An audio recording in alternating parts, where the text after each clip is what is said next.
I was about to wire $10 million to build my mother-in-law's dream mansion when my husband's text came through. "Don't come tonight. Mom says you don't have the class for her friends." I stared at those words for exactly 3 seconds. Then I opened the mansion's security cameras. What I saw made my heart stop. Preston, my husband, kissing a blonde woman wearing my stolen diamond necklace. Agnes, his mother, laughing with her elite friends in the foyer I'd paid for. They were celebrating, not a housewarming, my erasure. I didn't cry.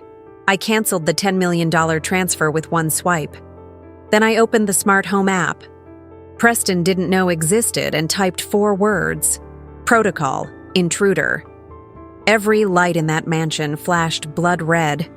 Sirens wailed, doors locked, and my pre-recorded voice echoed through the speakers.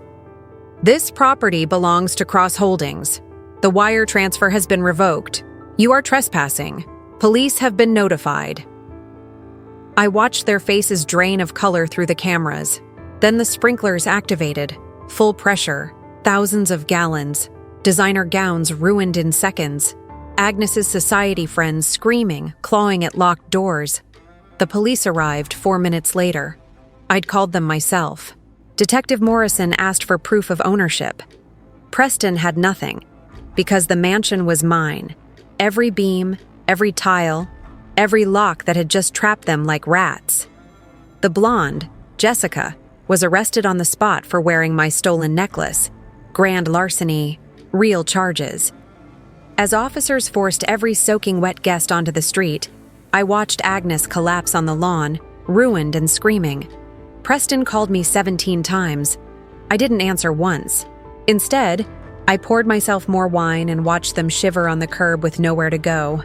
No cars, no money, no dignity. They'd wanted me gone. Now they had nothing, and I was just getting started. The chaos outside that mansion was better than any movie I'd ever seen. Agnes's elite friends, the ones who'd spent years looking down their noses at me, calling me Preston's little tech girl, behind silk fans, were now scrambling through the front gates like wet rats abandoning a sinking ship. Mrs. Pemberton, who'd once told me my shoes were cute for department store, was dragging her soaked Valentino gown through the mud. Senator Whitmore's wife had lost a heel and was limping barefoot across the driveway. They weren't just wet. They were humiliated, and every single one of them was screaming at Agnes, blaming her for inviting them to what they kept calling a fraud and a setup. Detective Morrison's cruiser blocked the main entrance, lights still flashing red and blue across the wet pavement. I watched through the cameras as he approached Preston with that calm, professional demeanor cops get when they know they've got you cornered. "Sir, I'm going to need to see the property deed," Morrison said. Preston's face went pale. He stammered something about his wife, about a misunderstanding, about how he lived there, but Morrison wasn't buying it. He radioed his partner, who pulled up the property records on a tablet right there on the lawn. "Cross Holdings, LLC," the partner read aloud. "Owner, Vivian Cross.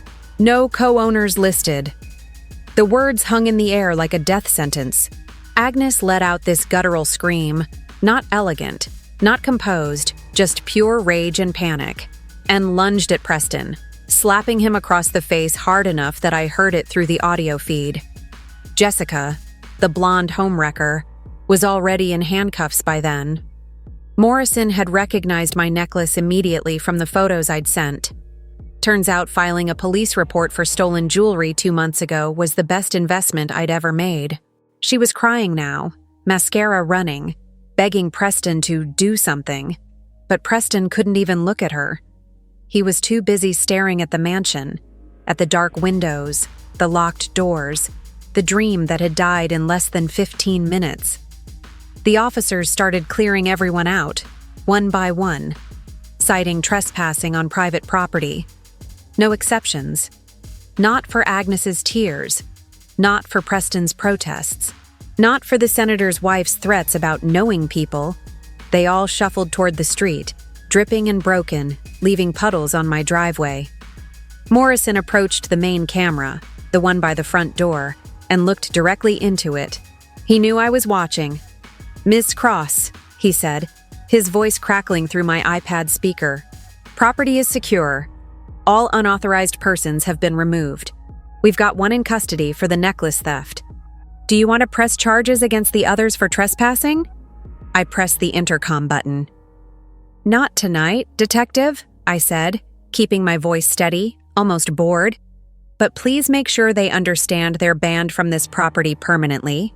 If they return, I will prosecute." Morrison nodded, a slight smile tugging at his lips.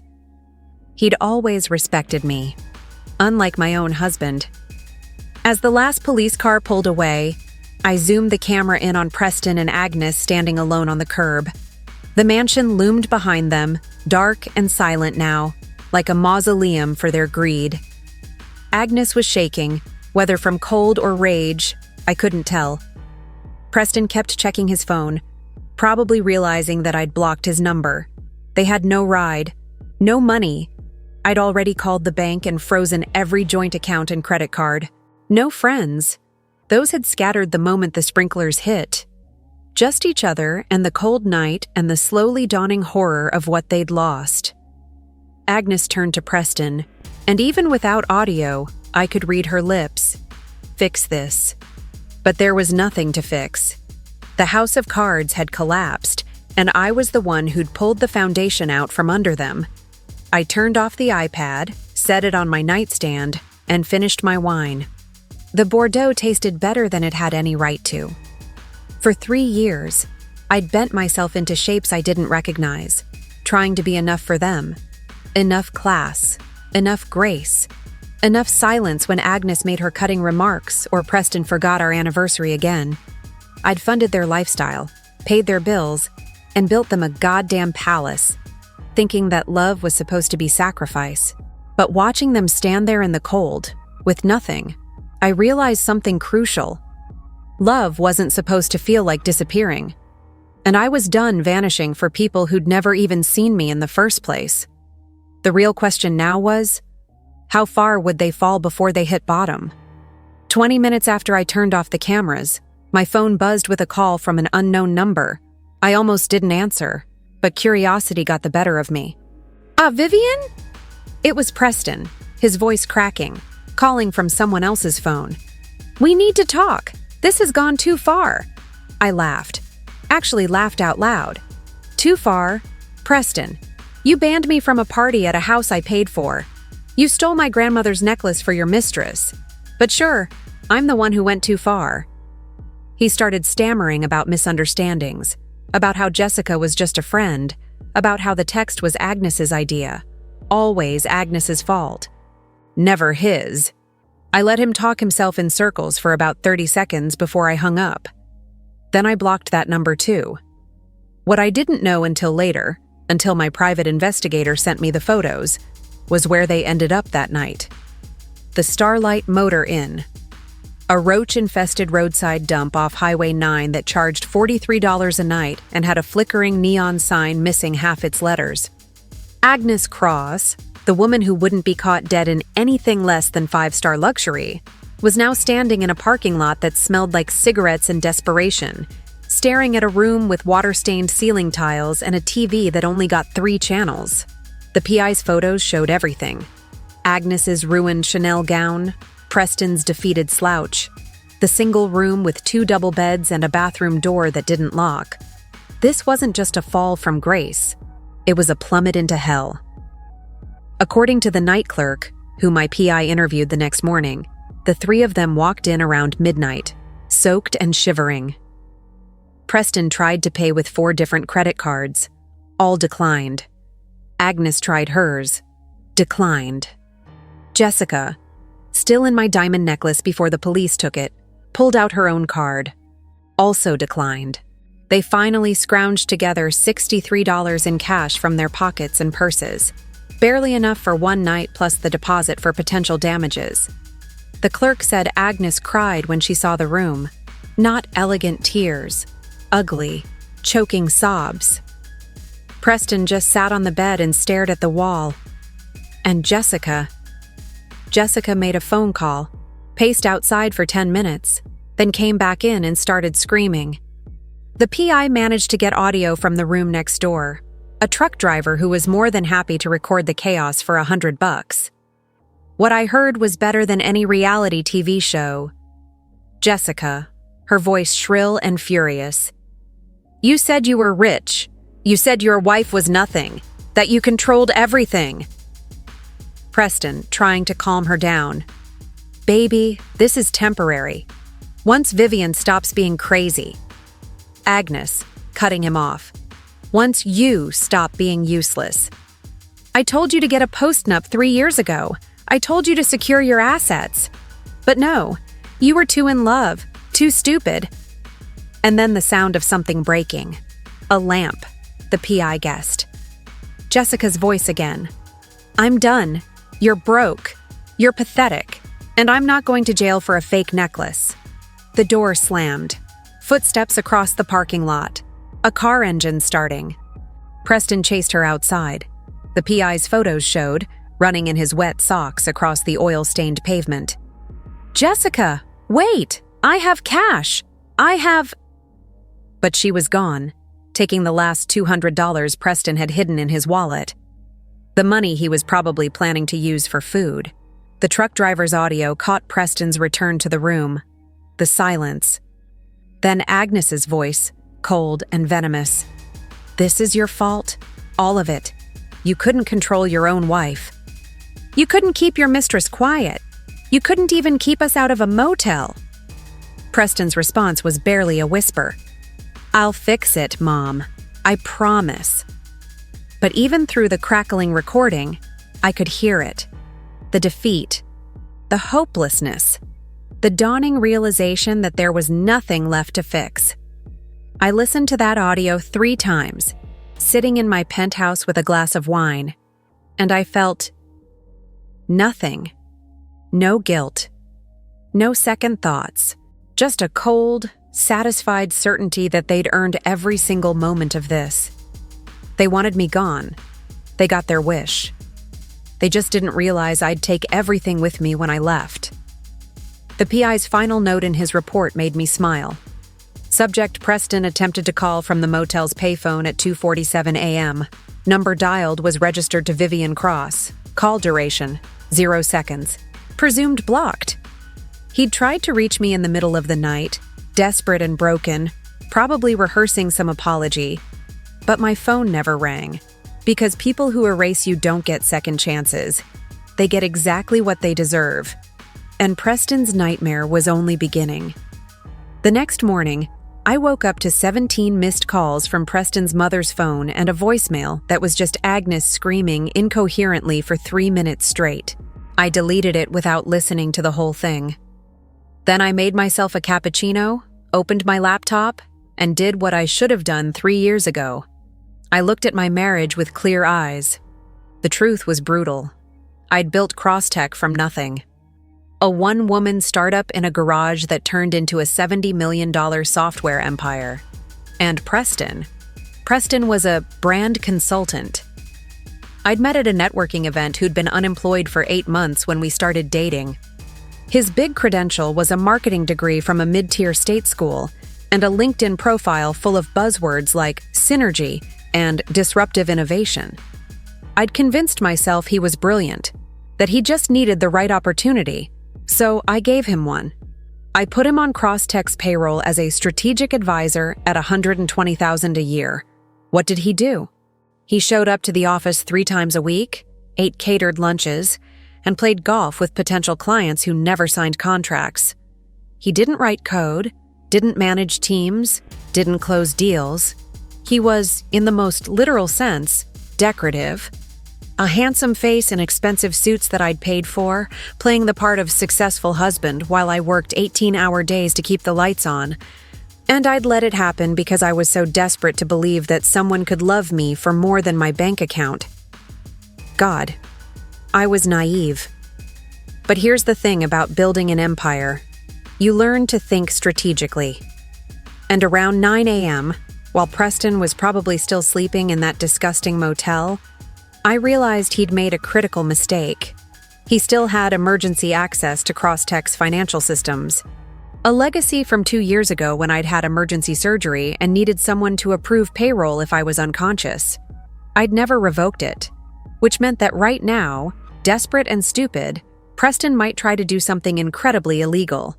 So I called my head of security, Marcus Chen, and told him to activate Protocol Watchdog. Every login flagged, every transaction monitored. And then I waited. Preston showed up at Crosstech headquarters at 10:47 a.m. The receptionist texted me a photo. He looked like hell. Wrinkled clothes from the night before, hair uncombed, eyes red from lack of sleep. He walked straight to the executive elevator, swiped his badge, and nothing. The little light turned red. Access denied. He tried again. Red. Again. Red. I watched through the security cameras as confusion turned to panic on his face. He went to the main security desk, where Marcus was waiting with a cardboard box. "Mr. Cross?" Marcus said, his voice perfectly professional, perfectly cold. "Human Resources asked me to deliver your personal items and inform you that your position has been terminated effective immediately." Preston's face went white. "Terminated? You can't. I'm married to the CEO." Marcus didn't even blink. "Your employment contract contained a morality clause, sir. Theft of company assets, specifically using your wife's credit cards for unauthorized personal expenses, constitutes grounds for immediate dismissal. Your access to all systems has been revoked." The lobby was full of employees coming back from lunch. Junior developers, sales reps, people Preston had ignored or condescended to for years. They were all watching now, phones out, some probably recording. Preston's voice got louder, more desperate. "This is insane! Vivian is my wife. She can't just—" But Marcus cut him off, holding up the box. Inside were Preston's belongings from his office, a fake plant, some golf trophies, a framed photo of our wedding day. Nothing important, nothing real, just props from a performance that was finally over. "Sir," Marcus said, and there was something almost pitying in his voice now. "The security team needs you to exit the building. If you refuse, I'm authorized to call the police for trespassing. Please don't make this harder than it needs to be." Preston grabbed the box, his hands shaking. And for a second, I thought he might actually cry right there in the lobby. But he didn't. He just turned and walked out, past the whispers and the stares, past the security turnstiles that had rejected him, past the logo on the wall that represented everything I'd built without him.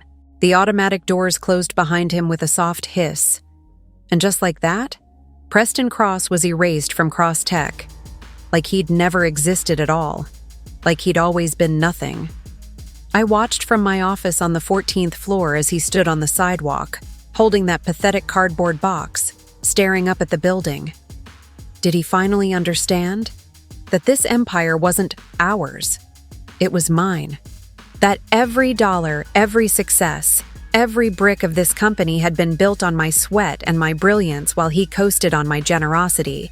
That husband wasn't a job title, and marriage wasn't a meal ticket. He pulled out his phone, probably to call me, to beg, to threaten, but I'd already changed my number. The old one went straight to a voicemail message I'd recorded that morning. "You've reached a number that no longer accepts your calls. Don't try again."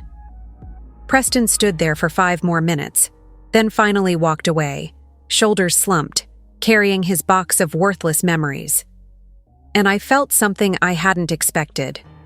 Relief. Pure, clean, overwhelming relief. Because cutting him out of my company was just the beginning. Next came the real reckoning. Divorcing Preston would have been easy. Sign papers, split assets, move on. But I didn't want easy. I wanted the truth. So I called Davidson and Klein, the best forensic accounting firm in the state, and told them to tear apart every financial record connected to Preston Cross and Agnes Whitmore Cross for the past 5 years. "I don't care what it costs," I said. "Find everything." The lead auditor, A sharp-eyed woman named Rebecca Zhao smiled like I'd just given her Christmas morning. "Miss Cross," she said, "in my experience, when a spouse says, 'find everything,' we always do. And it's always worse than you think." She had no idea how right she was. The preliminary report came back in 4 days. I was in my office when Rebecca walked in, carrying a binder thick enough to stop a bullet. She didn't sit down. She just dropped it on my desk with a heavy thud and said, "You're going to want to read this standing up." I opened it. The first page was a summary. Over the past 3 years, Preston had transferred $847,000 from our joint accounts into a private LLC registered in Delaware under his mother's maiden name. My stomach turned. That wasn't spending money. That wasn't expensive lunches or golf memberships. That was systematic theft. "Keep reading," Rebecca said quietly. The second page detailed where that money went, and that's when I stopped breathing. Agnes had a gambling problem, not the fun weekend in Vegas kind. The underground poker games with loan sharks kind, high-stakes tables in hotel suites where millionaires lost fortunes on a single hand. Between 2021 and 2024, Agnes had accumulated $320,000 in gambling debts to some very dangerous people. People who don't take IOUs, people who break kneecaps. And Preston, dutiful son that he was, had been paying them off with my money. Transferring $30,000, $40,000, sometimes $60,000 at a time, carefully spacing them out so I wouldn't notice. Except I'd noticed the dip in our accounts. I'd asked Preston about it multiple times. And he'd looked me in the eye and said, "Business expenses, babe. Client dinners. You know how it is." He'd lied, smoothly, repeatedly, for years, but Rebecca wasn't done. "There's more," she said, flipping to page 7. "You established the Cross Foundation for Youth Education in 2022, correct? The charity that provides STEM scholarships to underprivileged kids." I nodded, feeling my throat tighten. That foundation was personal. I'd grown up poor. A full scholarship had changed my life. The foundation was my way of paying it forward. Preston had authorized signatory access to the foundation's accounts. Rebecca continued, her voice carefully neutral. Between March 2023 and October 2024, he transferred $496,000 from the foundation to the same Delaware LLC. "Ms. Cross, your husband stole from orphans to pay his mother's poker debts." The room tilted. I gripped the edge of my desk, trying to breathe, trying to process what I was hearing. $500,000. Money donated by supporters who trusted me. Money earmarked for kids who needed it desperately. Money that was supposed to change lives. And Preston had stolen it. Not for himself, even. For his mother's gambling addiction, for her recklessness, for her bottomless need to feel important at those high roller tables. "This isn't just divorce court territory," Rebecca said carefully. "This is federal crime territory. Embezzlement from a registered 501c3 charity is a felony. Wire fraud. Potentially RICO charges if we can prove Agnes knew the money was stolen. We're talking 10 to 20 years in federal prison." I looked up at Rebecca, and she must have seen something in my eyes because she stepped back slightly. "What do you want to do?" she asked. What did I want to do? I wanted to scream. I wanted to burn everything down. I wanted Preston to feel a fraction of the betrayal that was currently ripping through my chest like shrapnel. But more than that, more than revenge, more than anger, I wanted justice. Real justice. "Copy everything," I said, my voice steadier than I felt. "Every transaction, every transfer, every email, every text, every scrap of evidence you can find. Then send it to the U.S. Attorney's Office. And Rebecca?" She paused at the door. "Make sure they understand this isn't a request for investigation. This is a gift-wrapped case with a bow on top." Rebecca smiled, a sharp, dangerous smile. It'll be on the prosecutor's desk by end of business today." She left, and I sat alone in my office, staring at that binder. Inside were hundreds of pages documenting Preston's betrayal, not just of me, of kids who'd never get scholarships because their money went to a casino, of donors who'd trusted the cross name, of every value I'd ever stood for. Preston hadn't just cheated on me with Jessica. He'd cheated on everything I'd built, everything I believed in, and now he was going to pay for it. Not in divorce court, where lawyers could negotiate settlements and seal records. In federal court, where everything would be public, where his name would be destroyed, where he'd learn that stealing from Vivian Cross was bad, but stealing from children, that was unforgivable. And I was going to make sure the whole world knew it. The federal investigation moved fast, faster than I expected. Within a week, the U.S.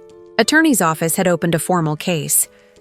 Preston and Agnes received official letters notifying them they were under investigation for wire fraud, embezzlement, and misappropriation of charitable funds. My lawyer told me Preston tried calling him 6 times that day, begging for a meeting, offering to make things right. But there was no making this right. The money was gone, the crime was documented, and I was done negotiating with thieves. What I didn't expect was Agnes's next move. Because Agnes, even backed into a corner, still thought she was smarter than everyone else. It was a Tuesday evening. I was leaving a charity gala at the Grandview Hotel. Ironically, a fundraiser for children's literacy programs. I'd just given a speech about the importance of protecting charitable organizations from fraud. The applause was still ringing in my ears as I walked toward my car, heels clicking on the marble steps. Then I heard it, a wail, high-pitched, theatrical, echoing across the parking lot. I turned, and there she was, Agnes Cross, dressed in black like she was attending a funeral, throwing herself onto the pavement in front of a dozen photographers who'd somehow appeared out of nowhere. "Vivian!" she screamed, her voice cracking with fake emotion. "My daughter, please, forgive us." The cameras started flashing immediately. This wasn't spontaneous. This was choreographed. Agnes had tipped off the press, staged this public breakdown, and was now sobbing on the ground like some tragic figure from a soap opera. Preston stood behind her, looking uncomfortable but committed to the performance. "We made mistakes," he called out, his voice shaking just enough to sound sincere. "But we're family. We love you. Please don't destroy us." The photographers ate it up. I could already see tomorrow's headlines. Tech CEO's cold heart. Family begs for mercy as she pursues criminal charges. The narrative was being written in real time. Poor Preston and Agnes, victims of a vindictive wife who couldn't forgive human error. I stood at the top of those steps, and everyone went quiet. The cameras turned to me. Agnes was still on the ground, tears streaming down her face. Real tears now, probably from desperation rather than remorse. Preston took a step forward, reaching out like he expected me to run down and embrace him. Like this was some movie reconciliation scene where love conquers all and we'd laugh about this someday. The crowd held its breath. A few people in the background whispered, probably calling me heartless already. And for a moment, just a moment, I felt the old pull, the need to be liked, to be good, to be the bigger person. Then I remembered the binder on my desk, the $496,000 stolen from children. And something cold and clear settled over me like armor. I walked down the steps slowly, deliberately, until I was standing right in front of Agnes. She looked up at me with those watery eyes, reaching for my hand. "Please," she whispered, just loud enough for the cameras to catch. "We're sorry. We'll do anything." I knelt down, and the photographers surged forward, thinking they were about to capture the moment of forgiveness. Instead, I looked directly into the nearest camera and said, voice clear and unwavering, This woman stole $500,000 from a children's charity to pay her gambling debts. Her son helped her do it. They didn't steal from me. They stole from orphans who needed scholarships, from kids who dreamed of college. The FBI has all the evidence. The police are on their way." Agnes's face went from tragic to horrified in a heartbeat. "You're lying!" she screamed, but her voice cracked, betraying her. I stood up, brushing off my dress. "The Cross Foundation's financial records are public," I continued, still speaking to the cameras. "Any journalist who wants to verify what I'm saying can request them. You'll find transfers totaling $496,000 made by Preston Cross to a Delaware LLC owned by Agnes Whitmore Cross. You'll find bank statements showing that money went directly to offshore gambling sites and loan sharks. This isn't a family dispute. It's a federal crime." The murmurs in the crowd shifted. Phones came out. Reporters started typing frantically. I could see the narrative changing in real time. Preston tried to grab my arm, his face pale. "Vivian, please, we can explain." But I pulled away before he could touch me. "Explain it to the prosecutor," I said coldly. The sound of sirens cut through the night air. 2 police cars pulled into the parking lot, lights flashing. I'd called Detective Morrison an hour ago, telling him exactly where Agnes and Preston would be. Attempted witness intimidation, harassment. He'd been happy to help. As the officers approached, Agnes finally dropped the act. Her tears turned real, ugly, panicked sobbing.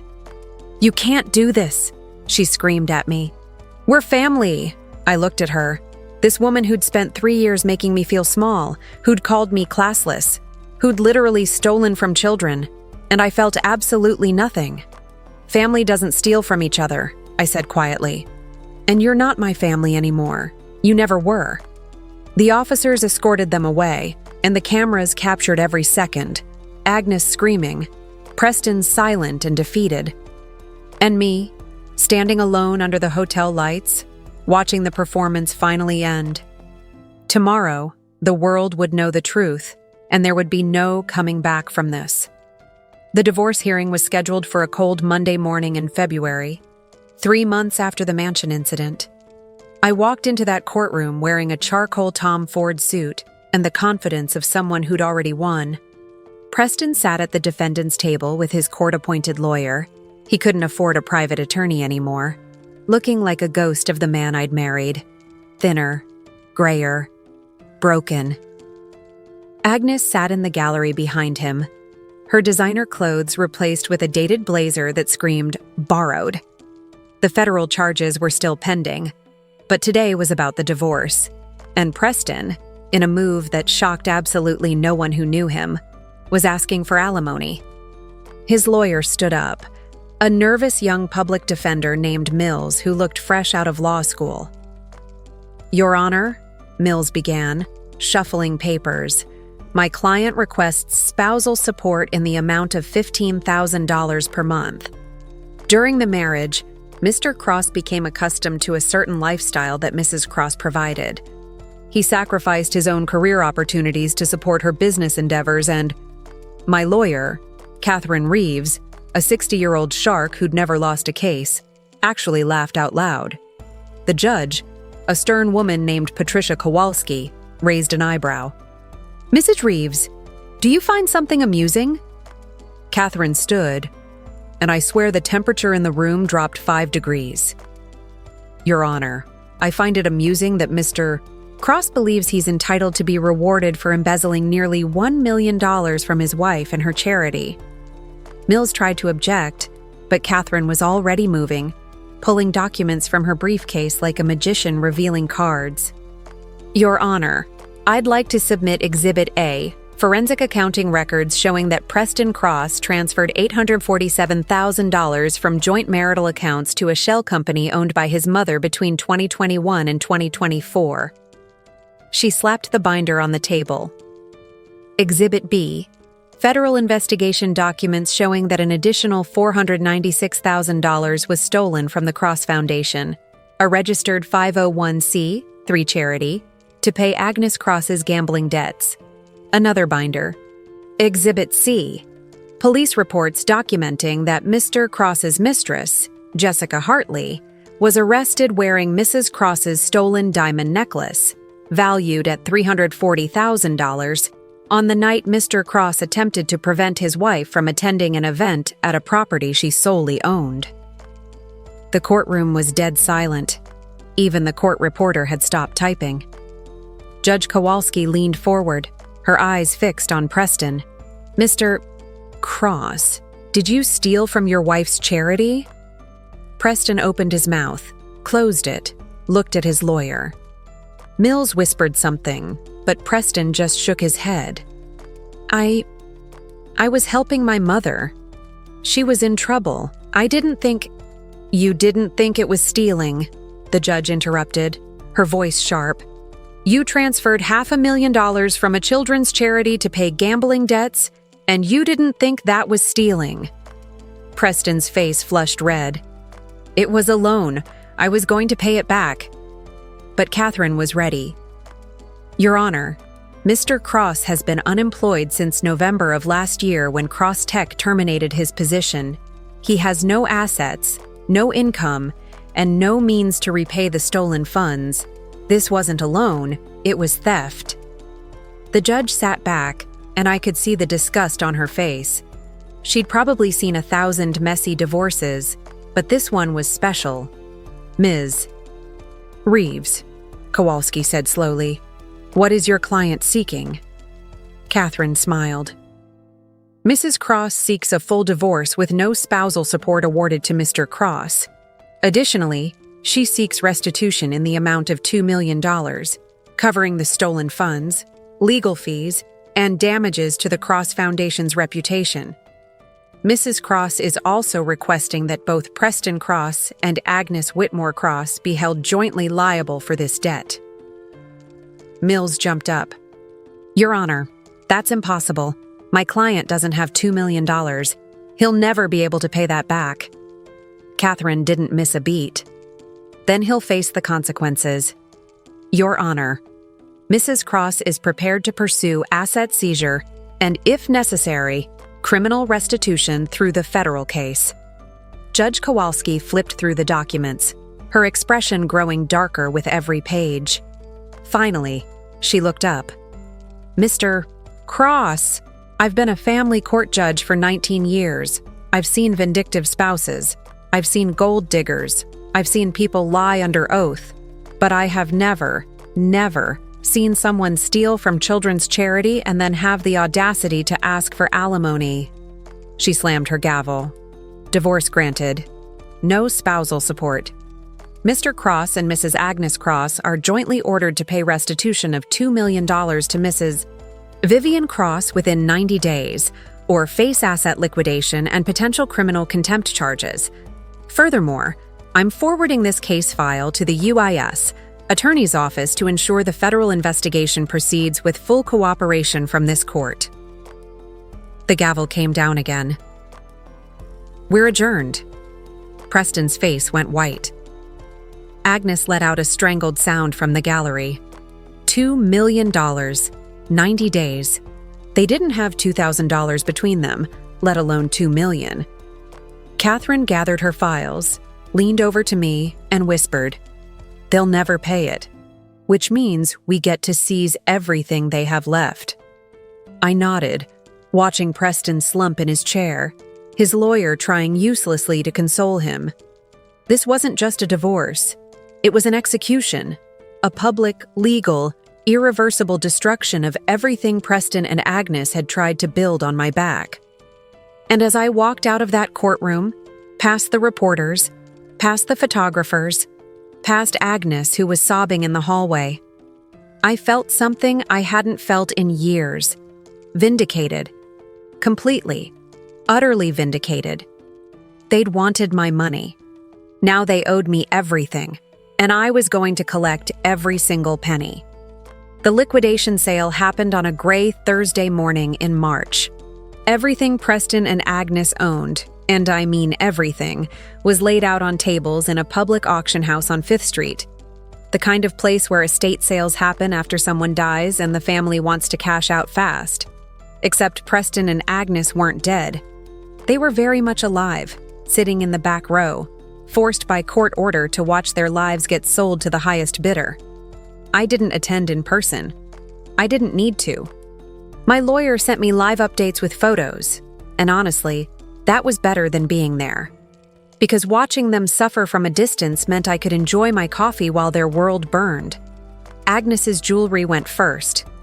The pieces she'd inherited from her grandmother, the ones she'd bragged about at every dinner party, calling them irreplaceable heirlooms, while looking pointedly at my new money accessories. A pearl necklace that had been in the Whitmore family for 4 generations, sold for $18,000 to a dealer from Boston. Her engagement ring, a 3-carat diamond that she'd once told me was worth more than your little startup, sold for $31,000. Her emerald bracelet, her sapphire earrings, her collection of vintage Cartier pieces, all of it, gone in under an hour. Catherine texted me. Agnes just ran out of the auction house sobbing. Preston's still sitting there, staring at nothing. Good. Let him stare. Let him memorize what it feels like to lose everything. Preston's car went next. That stupid silver Porsche 911 he'd bought with my money 2 years ago. The one he'd driven to impress clients who never signed contracts. The one he'd probably driven Jessica around in, taking her to hotels I'd unknowingly paid for. Starting bid, $85,000. It sold for $92,000 to a tech bro from Silicon Valley who didn't even haggle. Catherine sent me a photo of Preston's face when the gavel came down. He looked like someone had ripped out his heart. That car was the only thing he'd ever been proud of, the only possession that made him feel like a success. And now it belonged to a stranger who'd forget about it in 6 months. Everything else went fast after that. Agnes's antique furniture, Preston's golf clubs, the art they'd collected, the watches, the designer clothes, all of it sold at a fraction of its original value because that's what happens in liquidation sales. You get pennies on the dollar, but even selling everything wasn't enough. The auction brought in $340,000. Decent, but nowhere close to the $2 million they owed me, which meant the court moved to Phase 2, wage garnishment and asset liens. Preston, now working as a software support contractor making $38,000 a year, would have 25% of his paycheck seized until the debt was paid. At that rate, Catherine calculated, he'd be paying me back for the next 43 years. He'd be 79 years old before he was free of me. As for Agnes, she had no income at all, no job, no savings, no husband. Her own husband had divorced her 3 months earlier, tired of her chaos. The court placed a lien on her Social Security payments. Every month, the government would send me a check for $487 before Agnes saw a penny. The real breaking point came 6 weeks after the auction. Catherine called me on a Saturday afternoon. "You need to hear this," she said, and she sounded almost sad. Agnes had a breakdown, a real one this time, not one of her performances. She was found wandering near the old mansion at 3 a.m., trying to break in through a basement window. The police took her to the psychiatric hospital for evaluation.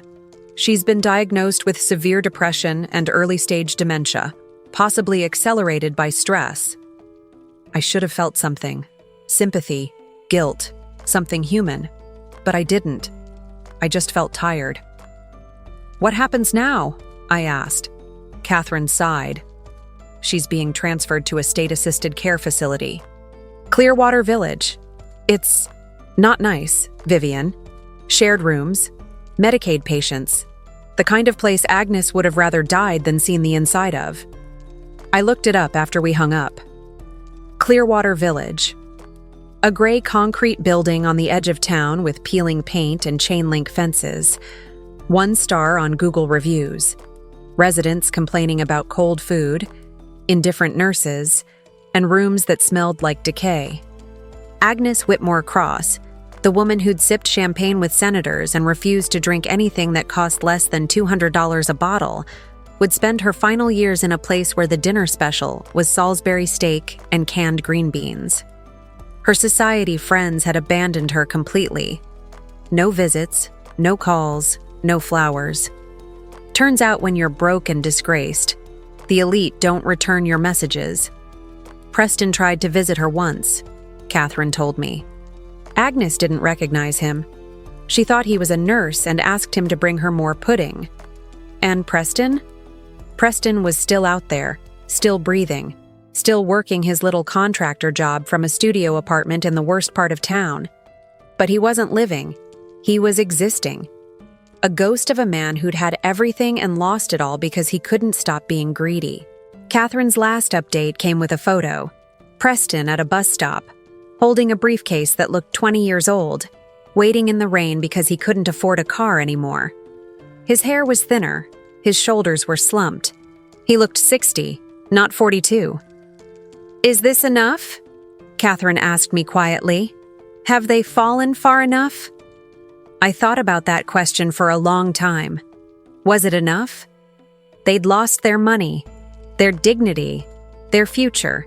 Agnes was in a state facility, her mind slipping away. Preston was working a dead-end job and would die in debt to me. They'd destroyed themselves. I'd barely had to do anything except pull the curtain back and let the world see who they really were.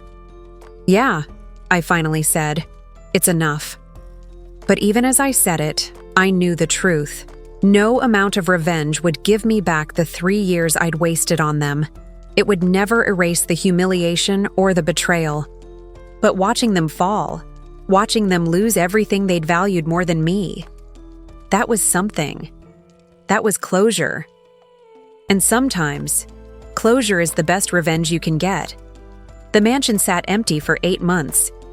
I couldn't bring myself to sell it at first, not because I wanted to keep it, but because I wanted to let it haunt Preston. Every time he drove past that neighborhood, which his bus route forced him to do twice a day going to and from work, he'd see it.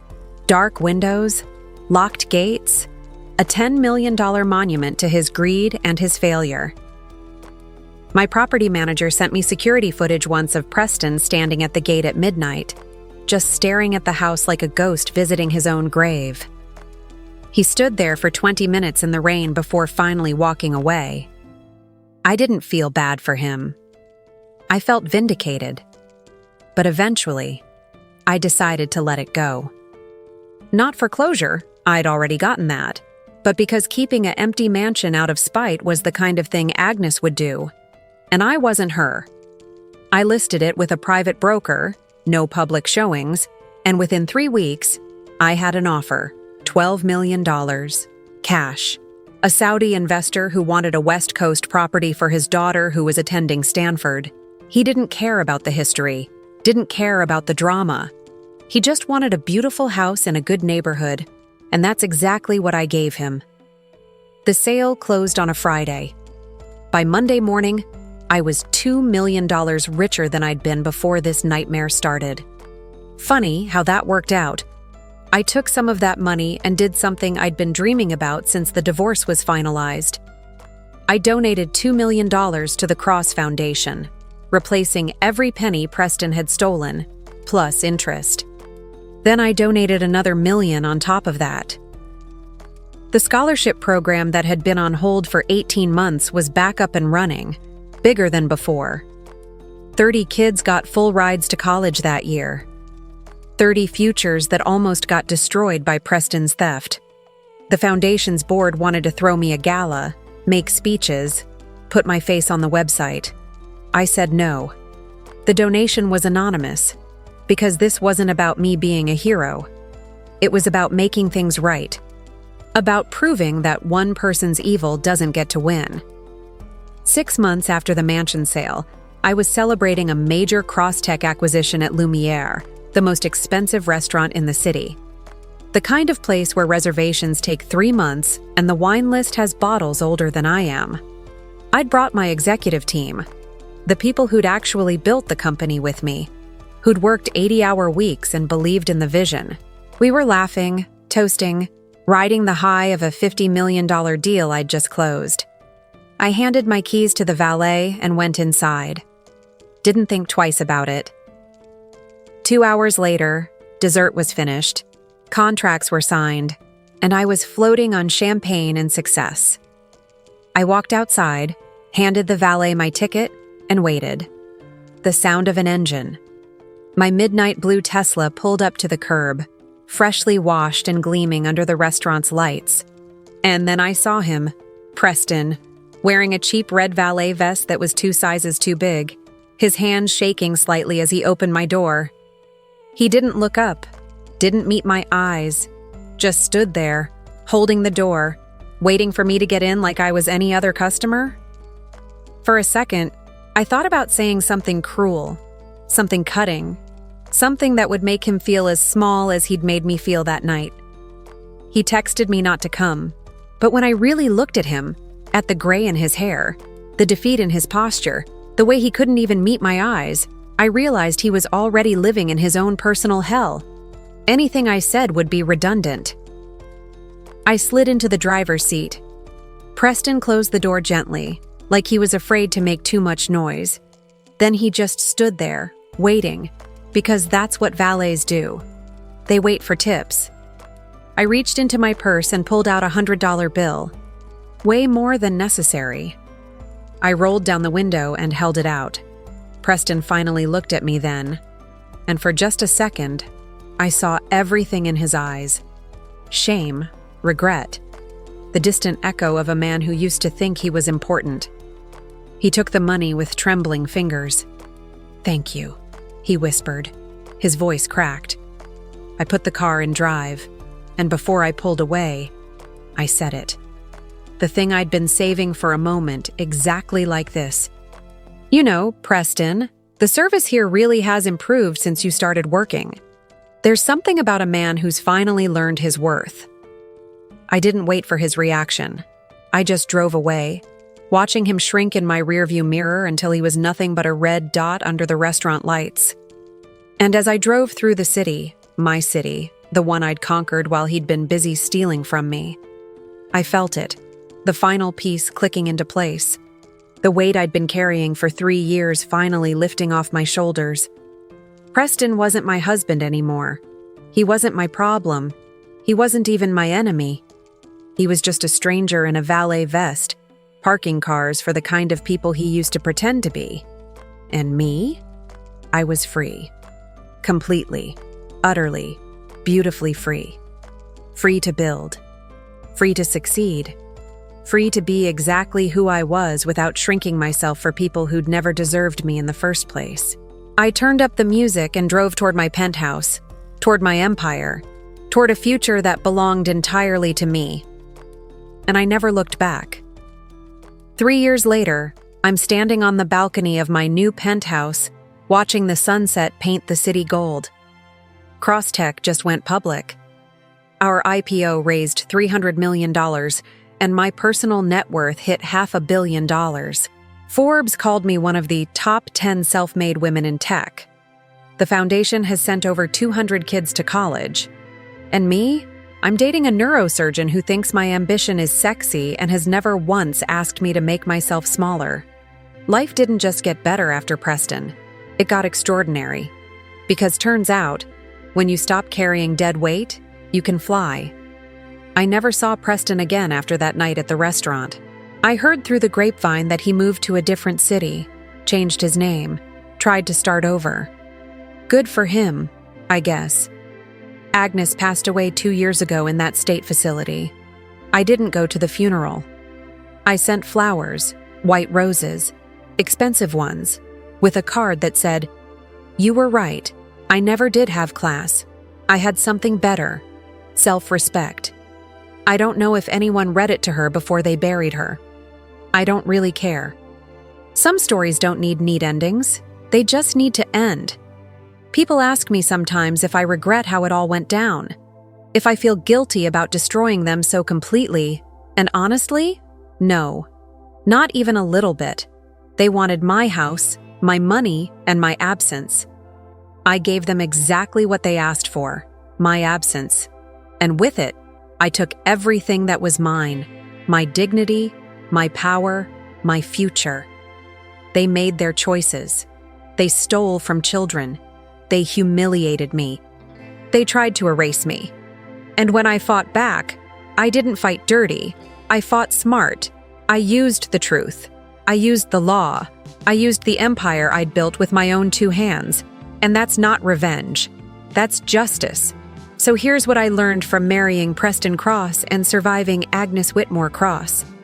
Never shrink yourself for people who want you small. Never apologize for the empire you built. And never, ever give second chances to people who showed you exactly who they were the first time. They wanted me gone.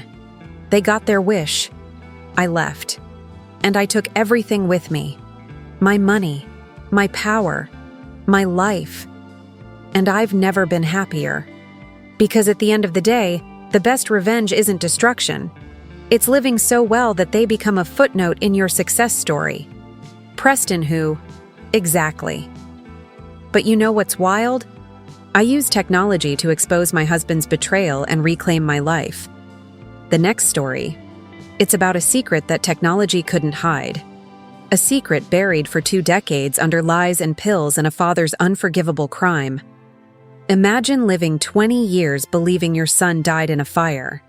Your husband kept you medicated, kept you quiet, kept you from asking questions, until the day he decides to sell the family company. The buyer walks into the boardroom. He has your husband's eyes, and on his wrist, the exact birthmark your dead son had. He didn't come back to buy the company. He came back to destroy the father who sold him. What happens when a mother's grief meets a son's revenge? Click to find out.